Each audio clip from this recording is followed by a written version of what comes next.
बहुत समय पहले की बात है। एक महाजन था। उसके 3 बेटे थे। 2 बेटों की शादी हो चुकी थी, लेकिन छोटा अभी विवाह योग्य नहीं हुआ था। उसकी शादी के पहले ही महाजन की मृत्यु हो गई। पिता के मृत्यु के बाद दोनों बड़े भाई व्यापार करने निकले। नाव को सजाया गया। मुहूर्त निकालकर जब चलने को हुए तो सभी से पूछा कि उनके लिए क्या लेकर आए। बड़ी बहू बोली, मेरे लिए काले मेघ रंग की एक सिल्क की भारी साड़ी लाना। दूसरी बहू बोली, मेरे लिए नीले रंग की साड़ी ला देना। छोटे भाई से पूछा तो उसने कहा, मेरे लिए कुहुकमंडल चिड़िया ला देना। दोनों भाइयों ने नाव में सवार होकर यात्रा शुरू की। चलते चलते वे एक राज्य में पहुंचे। वहां के राजा से मिलने गए और उन्हें उपहार में हीरा, मोती, मानिक दिए। उस राज्य में 1 साल 6 महीने तक व्यापार किया, चीजों की खरीद फरोख्त की।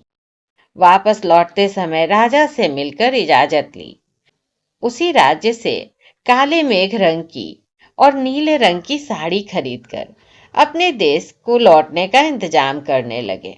नाव तैयार थी, तभी उन्हें याद आया कि छोटे भाई ने तो एक कुहुकमंडल चिड़िया लाने के लिए कहा था। अगर यह नहीं लेकर गए तो भाई उदास हो जाएगा। ऐसा सोचकर वे लौटे और राजा के पास पहुंचे। राजा ने उन लोगों को देखकर पूछा, अरे, तुम दोनों तो मुझसे इजाजत लेकर जा चुके थे, फिर क्यों लौट आए? दोनों भाइयों ने कहा, महाराज, हमारे छोटे भाई ने कुहुकमंडल चिड़िया लेकर आने को कहा था। यहाँ हाट बाजार हर जगह ढूंढा, पर कहीं भी वह चिड़िया हमें नहीं मिली। सभी ने यह सुनकर कहा कि अगर हम अपने देश में जाकर ये बात कहेंगे कि यहाँ कुहुकमंडल चिड़िया नहीं मिली तो हमारे राजा की बहुत बेइज्जती होगी। इसलिए यह बात बताने के लिए हम फिर लौट के आपके पास आए हैं। राजा भी था अड़ियल। बोला, ठीक है, 1-2 दिन यहीं रुको, हम वह चिड़िया तुम्हें ला देंगे। इसके बाद राजा ने पूरे राज्य में जितने भी बहेलिए थे सबको बुलवा भेजा और उनसे कहा, 2 दिन के अंदर तुम लोग कुहुकमंडल चिड़िया पकड़कर नहीं लाओगे तो तुम लोगों के पूरे वंश का नाश कर दिया जाएगा। ये बात सुनकर सारे बहेलियों का खून सूख गया। बहेलियों ने डंडा लेकर उसमें गोंद लगाया और जहां जहां वह पक्षी मिलने की आशा थी वहां वहां ढूंढते ढूंढते थक गए, पर कुहुकमंडल चिड़िया कहीं नहीं मिली। एक बूढ़ा बहेलिया पूरा जंगल, पहाड़, खोह घूम घूम कर ढूंढ ढूंढ कर थक हार कर भरी दोपहर में कदम्ब के पेड़ के नीचे बैठकर सोचने लगा कि कल तो पूरा बहेलिया वंश निर्वंश हो जाएगा। उसी पेड़ में एक गिद्ध का घोंसला था। उस समय मादा गिद्ध अपने बच्चों के लिए आहार लेने गई थी। वह आहार लेकर लौटी और बच्चों को दिया, पर उसके बच्चों का पेट नहीं भरा तो वे चिल्लाने लगे। बोले, माँ, हमारा पेट तो बिल्कुल भी नहीं भरा, हमें कुछ और खाने के लिए दो। देखो ना, हमारा पेट कैसे पिचका हुआ है। मादा गिद्ध बोली, अरे बच्चों, आज 1 दिन और इंतजार कर लो, भूख दबा लो, कल सुबह भर पेट भोजन मिलेगा। और 3 दिन क्या 3 पक्ष या फिर 3 महीने तक भी अगर खाओगे तो खाना खत्म नहीं होगा। माँ की बात सुनकर बच्चों ने कहा, माँ, तुम हमें झूठ बोलकर बहला रही हो। माँ बोली, नहीं नहीं, झूठ नहीं है। राजा ने आदेश दिया है कि कुहुकमंडल चिड़िया ढूंढकर न लाने पर कल सुबह बहेलियों के पूरे वंश को मार दिया जाएगा। बहेलियों को वह चिड़िया कहाँ से मिलेगी? जब सब मर जाएंगे तो फिर जितना मांस खाना चाहो खा लेना। बच्चों ने पूछा, तो फिर वह चिड़िया है कहाँ माँ? माँ बोली, हमने जिस पेड़ पर अपना घोंसला बनाया है उसी पेड़ की खोह में वह चिड़िया है। यह बात ये बहेलिए कहाँ से जान पाएंगे कि उसे पकड़ लेंगे। बूढ़े ने जैसे ही यह बात सुनी झट से वहां से उठा और चिल्लाकर सबको आवाज देने लगा, उसकी आवाज सुनकर सभी बहेलिए उसके पास पहुंच गए। तब उसने उन सब से कहा, इस पेड़ की खोह में घुसो, इसी में कुहुकमंडल चिड़िया ने अपना घोंसला बना रखा है। चलो उसे पकड़ते हैं और राजा को दे आते हैं। सच ही खोह में हाथ डालकर टटोला तो वह चिड़िया वहीं मिल गई। अद्भुत थी वह चिड़िया।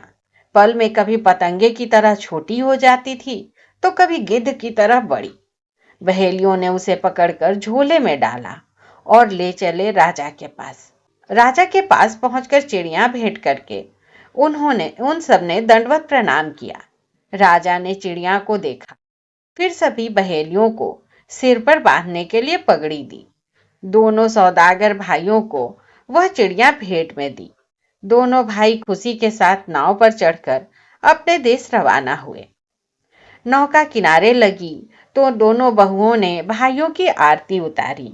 दोनों भाई नौका से रुपया सोना लेकर घर पहुंचे।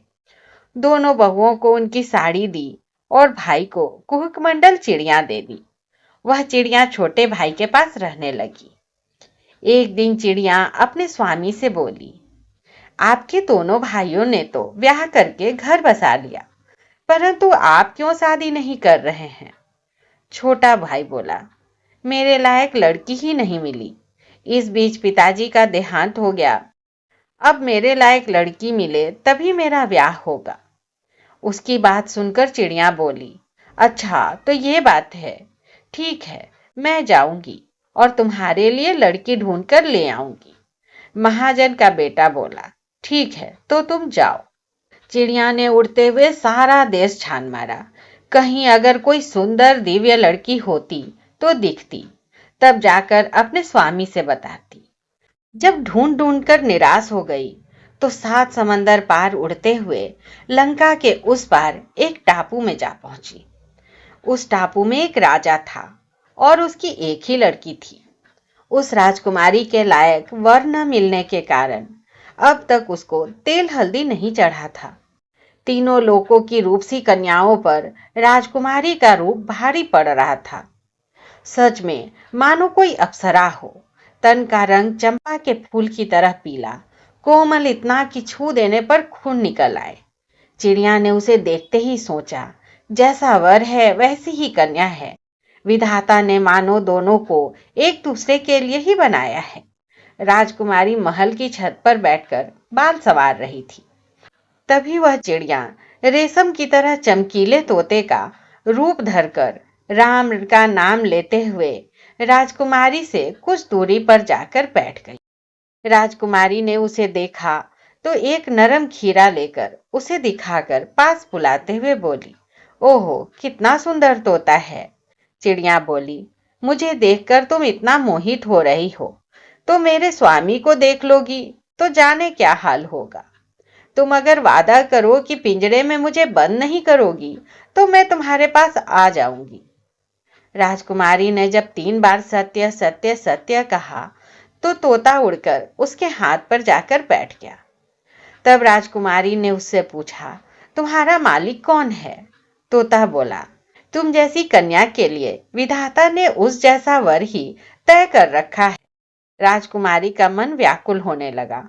वह बोली, तुम्हारे मालिक को किसी तरह एक बार मैं देख पाती तो कितना अच्छा होता। तोता बोला, ठीक है, मैं जा रहा हूँ, अपने मालिक को लेकर आऊंगा। वो तो 7 समंदर पार लंका के उस तरफ हैं। पर एक बात है, मैं उन्हें इस राजमहल के अंदर कैसे लाऊंगा?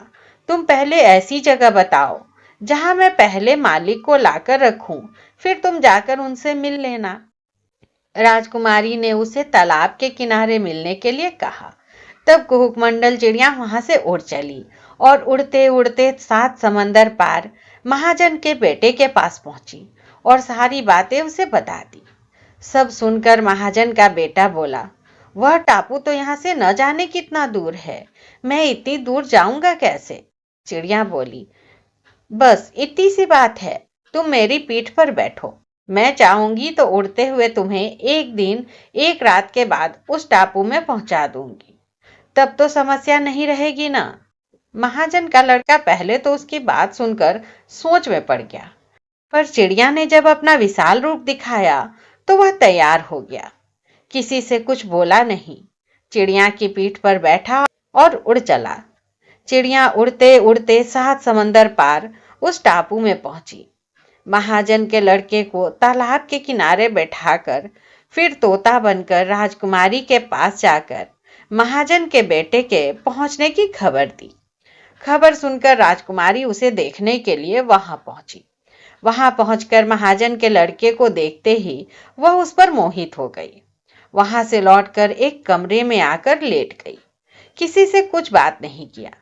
रानी ने दासियों से कारण जानकर आने के लिए कहा। दासियों ने राजकुमारी के पास से लौटकर रानी से कहा, तालाब के किनारे एक विदेशी आकर बैठा है।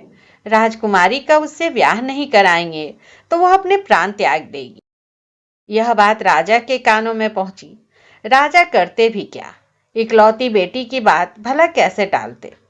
इसलिए कहा, ठीक है, चलो चलकर उस विदेशी को देख आते हैं। राजा तालाब के किनारे महाजन के लड़के के रूप को देखकर मोहित हो गए। उसके बाद ब्याह की तैयारी करने लगे। दोनों का विवाह हो गया। तब कुहुकमंडल चिड़िया बोली, मेरी पीठ पर बैठो, मैं 7 समंदर पार कर तुम्हें तुम्हारे घर पहुंचा दूंगी। महाजन का लड़का जाने की तैयारी करने लगा तो राजा ने उससे कुछ दिन और रुक जाने का आग्रह किया। राजा ने दोनों के लिए एक महल बनवा दिया। उसमें पति पत्नी और वह चिड़िया बहुत दिन खूब आनंद से ठहरे। इसी तरह बीतते बीतते कई महीने बीत गए। राजकुमारी ने एक बहुत सुंदर बालक को जन्म दिया। इस बीच कुहुकमंडल चिड़िया महाजन के लड़के से बार बार घर लौटने के लिए बात करती। समय बीतता रहा और वह शिशु अब 3-4 साल का हो गया। राजकुमारी ने फिर गर्भ धारण किया। तब चिड़िया बोली, अब धीरे धीरे मेरा बोझ तुम लोग बढ़ाने लगे हो। यहाँ रहना क्यों चाह रहे हो? चलो अपने देश वापस चलते हैं। दामाद ने जब ससुर से जाकर इजाजत देने की बात कही तो राजा ने उसे काफी दान दहेज देना चाहा। तब चिड़िया बोली, इतनी धन संपत्ति कौन ढोकर ले जाएगा? सिर्फ हम चारों ही जाएंगे। तब राजकुमारी, बेटा और महाजन का लड़का चिड़िया की पीठ पर बैठे। चिड़िया वहां से सबको पीठ पर बिठाकर उड़ चली। अभी वह आधे रास्ते पहुंचे थे। ऊपर बादल, नीचे समुद्र। समुद्र में बड़ी बड़ी लहरें उछाल मार रही थीं। राजकुमारी तो पेट से थी। उनकी तबीयत बिगड़ने लगी। चिड़िया बोली, बिल्कुल चिंता मत करो, चुटकी बजाते ही मैं तुम्हें उस पार पहुंचा दूंगी। वह इतना कहकर बहुत तेज गति से उड़ने लगी। उड़ते उड़ते वे समुद्र के किनारे पहुंचे। तीनों उसकी पीठ पर से जैसे ही उतरे, राजकुमारी को दर्द उठा और उसने एक सुंदर लड़के को जन्म दिया। पर तीनों की आंखों के सामने अंधेरा छा गया। समुद्र का किनारा राज्य से काफी दूर था। चारों तरफ बालू ही बालू था। भरी दोपहरी की धूप, दूर दूर तक कोई नजर नहीं आ रहा था। हवा धीरे धीरे बह रही थी। महाजन का लड़का सिर पर हाथ रखकर बैठ गया। चिड़िया बोली, मालिक, ऐसे बैठे रहने से क्या होगा? देखते देखते अंधेरा घिर जाएगा, बालू ठंडा हो जाएगा। तुम जाकर जंगल से कुछ सूखी लकड़ी लेकर आओ। मैं जाती हूँ आग लेने। यही आग जलाकर माँ बेटे को सेक देंगे। दोनों थोड़ा स्वस्थ हो जाएं तो मैं सबको घर पहुंचा दूंगी। चिड़िया इतना कहकर आग लेने चली गई। उड़ते उड़ते उसने देखा कि हाथ पैर नहीं, बस मांस का लोथड़ा बना एक अपंग व्यक्ति एक पेड़ के नीचे बैठा है।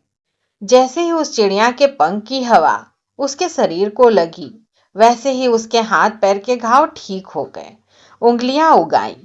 तब अपंग ने सोचा कि जब इस चिड़िया के पंख की हवा लगने से ही मुझे इतना फायदा हुआ है, तो इसका मांस खाने से तो मैं निरोगी ही हो जाऊंगा। यह सोचकर वह वहीं बैठा रहा। कुछ देर बाद जब चिड़िया आग लेकर उसी रास्ते से लौटने लगी तो उस अपंग ने उसे पुकारा, हे भाई, मुझे बीड़ी सुलगानी है। ठंड के मारे शरीर जकड़ा जा रहा है, जरा मुझे आग तो देना।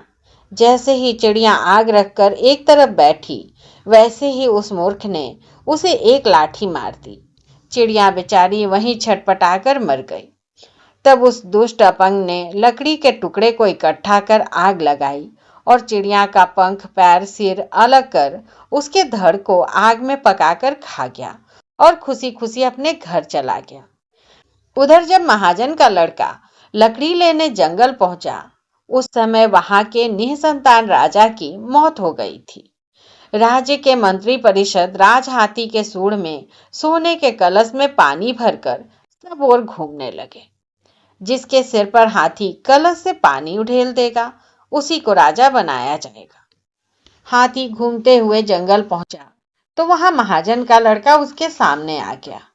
हाथी ने उसके सर पर जैसे ही पानी उड़ेल दिया, मंत्री, सेनापति सब आकर उसे पकड़कर ले गए।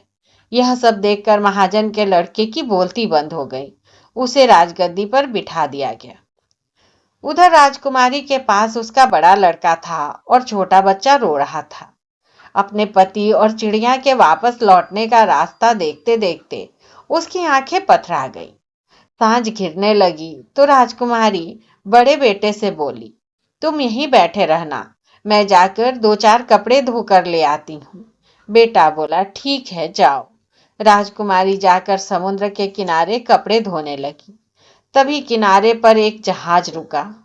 जहाज चालक राजकुमारी को देखकर बोला, अरे, यह स्त्री तो स्वर्ग की अप्सरा से भी ज्यादा सुंदर है। हमारे जो नए राजा होंगे, इसे हम उसकी पटरानी बनाएंगे। कहकर अपने साथियों के साथ मिलकर वे राजकुमारी को जहाज में बैठाकर ले गए। राजकुमारी सोचने लगी कि मुझे तो इन दुष्टों ने पकड़ लिया है, मुझे जान से मार देंगे। उधर मेरे बच्चे बहुत दुख तकलीफ पाएंगे। यह सब बातें सोचते सोचते राजकुमारी बेहोश हो गई। उधर वह छोटा बच्चा भूख से चिल्ला चिल्ला कर रोने लगा। उसके इस तरह रोने से बड़े बेटे के कान फटने लगे। देखते देखते सांझ और घिरने लगी। माँ क्यों नहीं लौटी, पापा क्यों नहीं लौटे, सोच सोच कर बड़ा बेटा भी उन्हें याद करते रोने लगा। तभी जंगल में से एक काली गाय निकली। उस नन्हे से बच्चे के पास जाकर सामने के दोनों पैर मोड़कर अपना थन उसके मुंह के ऊपर रख दिया। भूख प्यास से तड़प रहा बच्चा थन का स्पर्श पाते ही जल्दी जल्दी चूसकर दूध पीने लगा। भर पेट दूध पीकर वह शांत हो गया। रोते रोते थक गया था। अब पेट भर जाने पर वह गहरी नींद में सो गया। उसके बाद गाय बड़े बेटे के पास आकर खड़ी हो गई। बड़े बेटे का भी भूख से बुरा हाल था। उसने भी भरपेट दूध पिया और उसकी जान में जान आई। वह गाय दोनों बच्चों की रखवाली करते हुए रात भर उनके साथ वहीं रहा। वह गाय एक ग्वाले की थी। जब गाय वापस नहीं लौटी तो ग्वाला यह सोचकर परेशान हुआ कि क्या पता जंगल में उसे कहीं बाघ खा गया या फिर सांप ने उसे डस लिया। रात भर सबके खेत बगीचे में ढूंढा पर उसकी कोई खोज खबर उसे नहीं मिली। सुबह जंगल की तरफ जाकर ढूंढने लगा।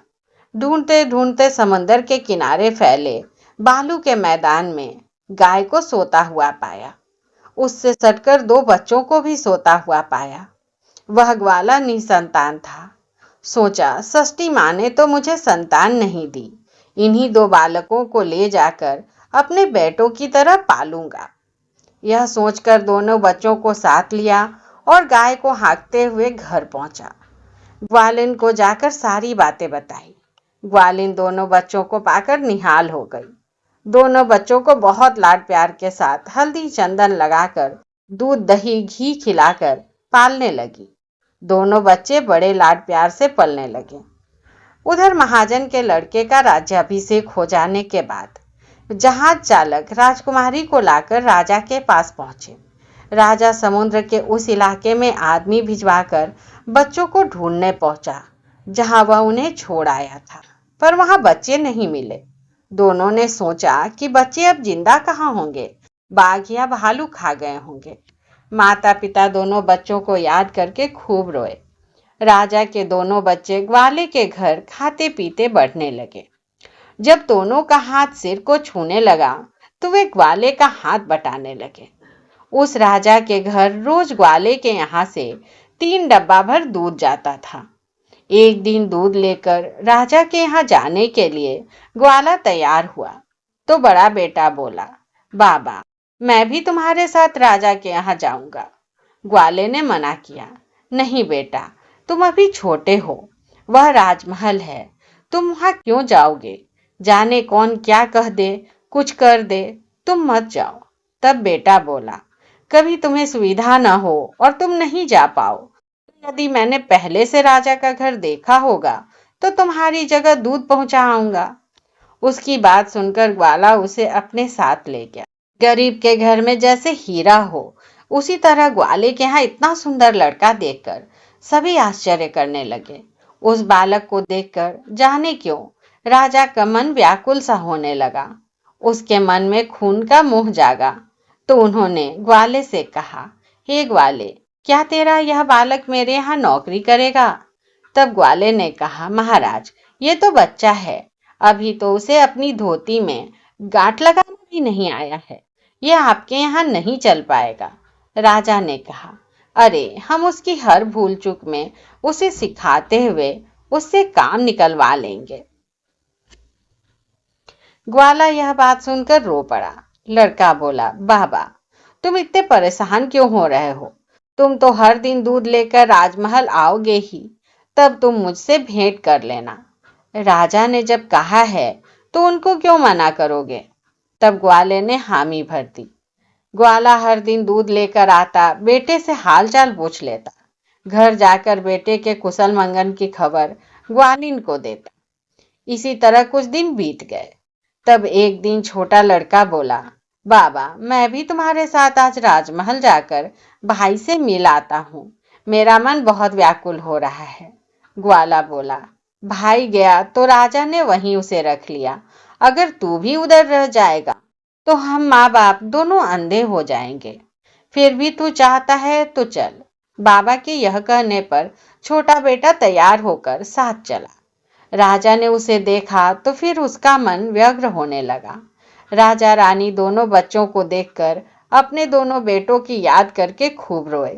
तब ग्वाला और छोटा बेटा जाने के लिए तैयार हुए तो राजा ने कहा, आज एक दिन के लिए छोटा बेटा यहाँ राजमहल में रुक जाए, कल चला जाएगा। तब छोटे बेटे ने भी कहा, बाबा, मैं आज रात भाई के पास रुक जाता हूँ, कल सुबह जब तुम दूध लेकर आओगे तब तुम्हारे साथ मैं चला जाऊंगा। तब ग्वाला बोला, ठीक है, तुम रुक जाओ। ग्वाला अपने घर चला गया। दोनों भाई राजमहल में रुके। रानी को इन दोनों भाइयों के ऊपर खूब प्यार आया। रानी ने खुद अपने हाथों से कई तरह के व्यंजन परोसकर उन्हें खिलाए। रात में दोनों राजा रानी अपने बेटों को याद करते हुए रोते रहे और सोए नहीं। राजा रानी के बगल वाले कमरे में दोनों भाई ठहरे थे। छोटा बोला, भाई, मुझे नींद नहीं आ रही है, तुम मुझे कहानी सुनाओ। तब बड़ा भाई बोला, सुख कहूं या दुख कहूं, या फिर जो खुद अनुभव किया है उसे कहूं। छोटे भाई ने कहा, तुम कितने दिन के बूढ़े हो कि अपने अनुभव की बात कहोगे? बड़ा भाई बोला, अरे बच्चा हूं तो क्या हुआ, इस उम्र में भी मैंने जो कुछ सहा उसे कहूं तो एक पोथी लिख जाएगी। छोटा भाई बोला, ठीक है, कहो फिर। बड़े भाई ने कहना शुरू किया, हमें बाबा ने पाला जरूर है, पर हम एक राजा के नाती हैं। बाबा, माँ और मैं कुहुक मंडल चिड़िया के पीठ पर बैठकर 7 समंदर पार करके जा रहे थे। तभी माँ के पेट में दर्द उठा। समंदर के किनारे जैसे ही उतरे तुम्हारा जन्म हुआ। बाबा तब आग जलाने के लिए लकड़ी लेने जंगल की तरफ गए तो उधर ही रह गए। कुहुक मंडल चिड़िया गई आग लेने को तो उधर ही रह गई, और माँ कपड़े धोने गई तो उधर ही रह गई, कोई नहीं लौटा। तभी एक काली गाय आ गई। हम दोनों ने उसका दूध पिया। रात भर उसने हमारी रखवाली की। सुबह ग्वाला आया और हम दोनों को ले जाकर अपने लड़के की तरह पाला। राजा रानी ने उनकी बात सुनी तो तुरंत पलंग से उतरकर उनके कमरे में पहुंचे और दोनों को गले लगाकर खूब रोए। फिर दोनों को अपने कमरे में ले जाकर पलंग पर बिठाया। सुबह अपने मंत्री, सेनापति, सारे राज दरबारियों से यह बात बताई। ग्वाला आया तो उसे बहुत सी धन संपत्ति दी गई। राजा रानी दोनों बेटों को लेकर खुश थे। मन में सोचते रहते कि हम सब तो बिछड़ गए थे और अब मिल भी गए, लेकिन उस कुहुकमंडल चिड़िया का क्या हुआ जिसने हमारा इतना उपकार किया था? वह कहाँ गई? वो तो नहीं लौटी। एक दिन दोनों राजकुमार शिकार करने गए। रास्ते में एक बूढ़ा बहेलिया सिर पर एक गुच्छा पंख खोसकर अपनी गोंद लगी लाठी लिए जा रहा था। राजकुमारों को देखकर सिर झुकाकर जैसे ही प्रणाम किया, सिर पर से कुछ पंख गिर गए। पंख देखकर बड़ा राजकुमार पहचान गया कि यह कुहुकमंडल चिड़िया के पंख हैं। बहेलिये से पूछा, अरे ये पंख तुम्हें कहाँ से मिला? उस बहेलिये ने कहा, महाराज, समंदर के मैदानी इलाके में एक बरगद का पेड़ है, उसी के नीचे ये पंख मिले। 15-20 साल हो गए ये पंख मिले हुए। ये पंख नीचे गिरते ही उछलने लगते हैं। इन्हें सिर पर खोस लेने के बाद मैं जिस पक्षी पर भी निशाना साधता हूँ वह पक्षी जरूर फंसता है। इन पंखों के कारण ही मैं अपना पेट पाल रहा हूँ। राजकुमार बोला, मैं तुम्हें मुंह मांगा दाम दूंगा, तुम इन पंखों को हमें दे दो। जैसी आपकी आज्ञा, कहकर बहेलिये ने पंख दे दिए। राजकुमार ने पंखों को लेकर राजा को दिखाया तो राजा बोले, चरणामृत लाकर जरा छींट दो। शिव पार्वती का नाम लेकर पानी का छींटा जैसे ही पंखों पर पड़ा, कुहुकमंडल चिड़िया जिंदा हो गई। उसके बाद सब मिलजुल कर आनंद पूर्वक रहने लगे।